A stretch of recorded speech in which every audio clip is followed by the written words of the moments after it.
Krepšinio pasaulyje. Aleksandras Kosauskas, techninis pasirengimas.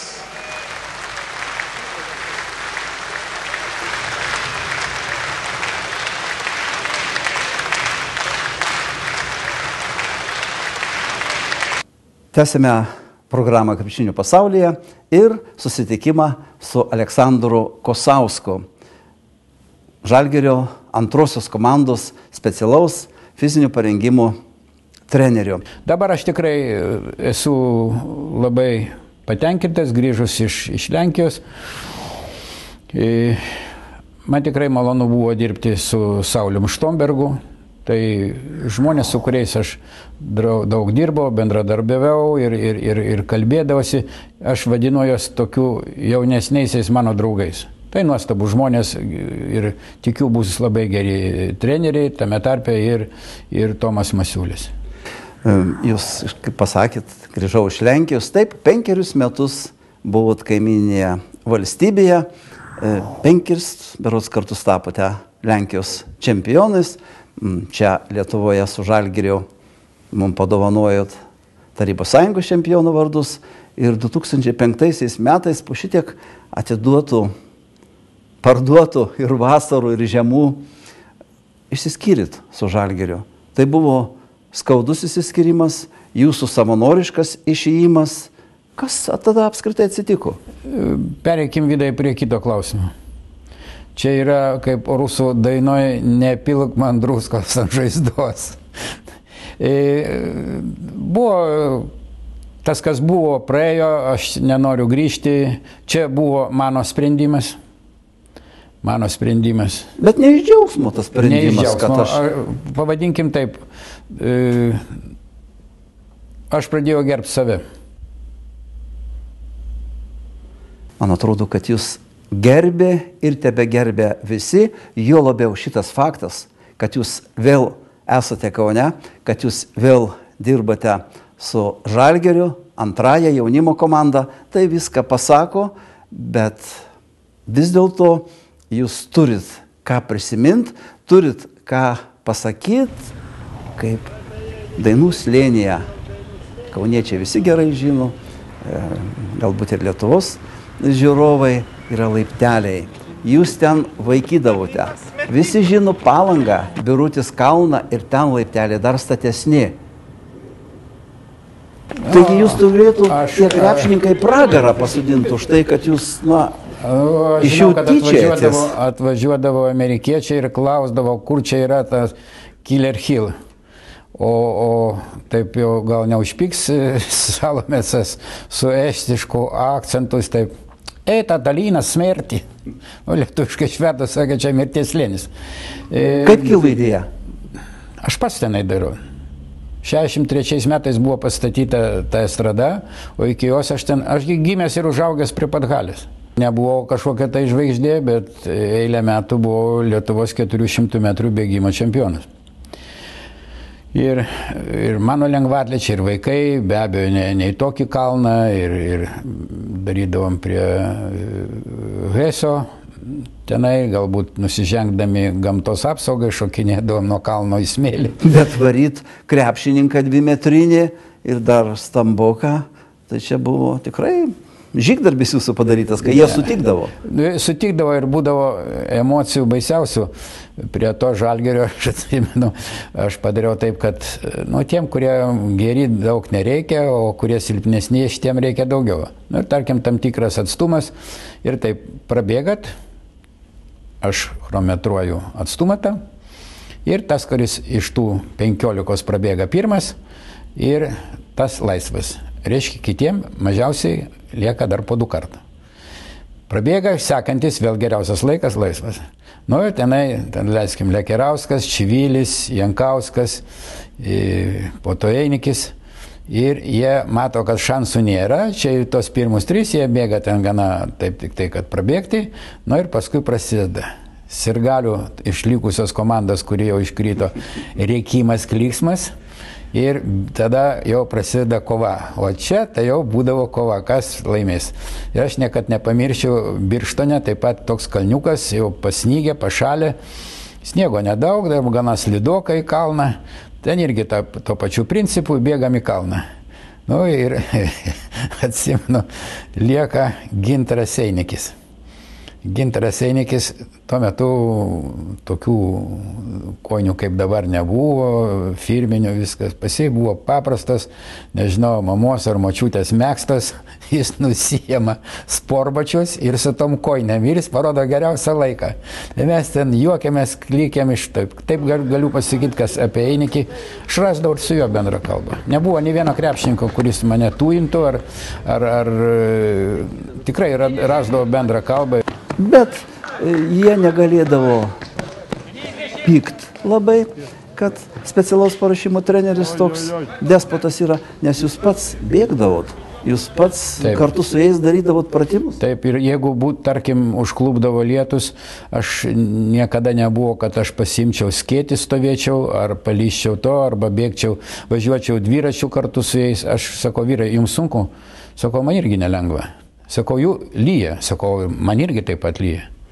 Nežinau, aš rasdavau bendrą kalbą su visais, nebuvo jokių konfrontacijų.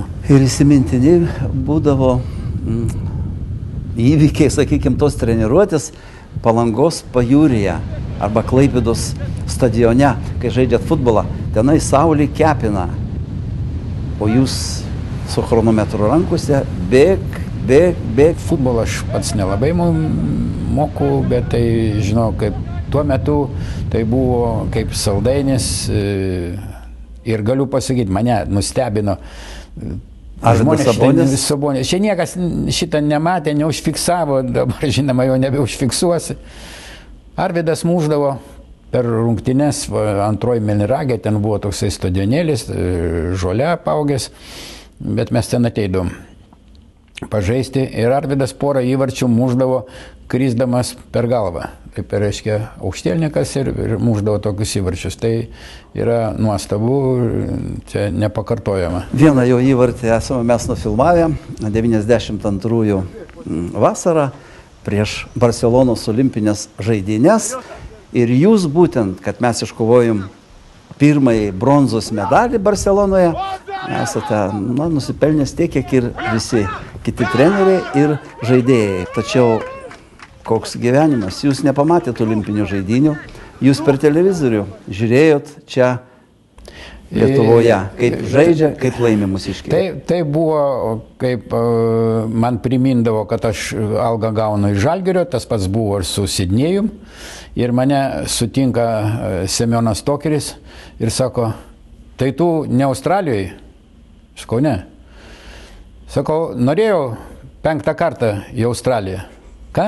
Sakau, 5 kartą norėjau į Australiją. Tai kad tu 4 kart buvai, nesakau, 5 kartą noriu. Semionas Tokeris tai buvęs Kauno Žalgirio tarybos pirmininkas. Na, vadinasi, tas specialaus fizinių parengimo treneris nebuvo ir nėra vertinimas taip, kaip kiti treneriai. Ir Mauras atliko savo darbą, vaikė tenai prie jūrus, vaikė kažkur druskininkuose ir tu jau nereikalingas. Dabar jau yra vertinama, kai kada buvo ir galbūt kitaip. Mane nustebino, kada kaip fizinio paruošimo treneris garsusis buvo ir ledo ritulininkas, ir plaukikas Burė. Ir po to jis dirbo fizinio paruošimo treneriu. Parodė vieną nešiojimui ir kitą va tokį žiedą su briliantais. O kur jūsų žiedai? Ką? Kur jūsų žiedai? Žiedai saugyklai. Tarp kitko, čia ne žieduose džiaugsmas buvo kompensuojama kitais būdais. Arvydas man čia praeitais metais, mano, vadinkim, 30-mečiui. 30 metų buvo praeitais metais man. Atrodot? Ne, iki 100 aš skaičiuoju dabar. Šiemet jaunesnis, aš 29. Jeigu nuskustum į tūsus ir barzdelę, tai nepažintų niekas. Būtų 20 metais. Tai Arvydas man padovanojo, reiškia, Žalgirio ženkliuką, tokį su brangiakmeniais, vadinkim, ten 30 jų aplinkui. Tai aš didžiuojas, kad čia tokių ne tiek daug kas turi prezidentas Valdas Adamkus, Šternas turi, dar čia keli Lietuvoje. Tai čia buvo mano įvertinimas, kuris tokių žiedų yra, tokių ženkliukų yra nedaug, o žiedų yra daugiau. Viso gyvenimo įvertinimas ir jūs lyg pratęsat tai, ką aš norėjau paklausti jūsų, nes daug kam Arvydas Sabonis be abejo yra dėkingas, bet jum tikriausiai po šitų traumų nelemtų jūs jam padėjot vėl sugrįžti į rikiuotę 88 metais ir ne tik čia padėti Kaune, Novogorske, kur tuometinį Tarybų Sąjungos rinktinį ruošdavosi, bet ir Jungtinėse Amerikos valstijose, Portlande. Kiek jūs ten laiko kartu su Arvydu gyvenot ir kaip gyvenot? Gyvenom visi tryse, tokiausiose apartamentuose. Arvydas, Kęstutis Vitkus, kuris po mikronų rinko tą achilą nutrūkus, jis nebuvo taip, jis buvo kaip šepetys nutrūkęs, va šitaip, taip kad būtų. Ir Kęstutis, ir amžinatilsį jo tėvelis Mečislovas, tenai dalyvavo toj brigadoje. O jūsų kokia funkcija buvo, ką reikėjo daryti? Tai reikėjo atstatyti. Prie tų šepečio Arvydo. Tai reikėjo atstatyti. Visas darbas buvo čia, kada aš kalbėjau su Mečislovu, sakau, Mečislovu Vitkum, sakau, nu, mano čia kuklus darbas, sako, tu didelį darbą padarai. Tai yra vienas iš, sako, pradžioj, kad nebūtų suaugų, kad ištampyti viskas. Mes čia daug darėm, čia reikėtų atskiros laidos. Kai Žalgirio arenoje susitiko dvi legendinis komandos, Maskvos CSKA ir Žalgiris, man atrodo, kad jums virpėjo širdis iš džiaugsmo, kad Arvydas Sabonis gali žaisti, gali iš viršaus dėti kamuolį ir yra pats geriausias.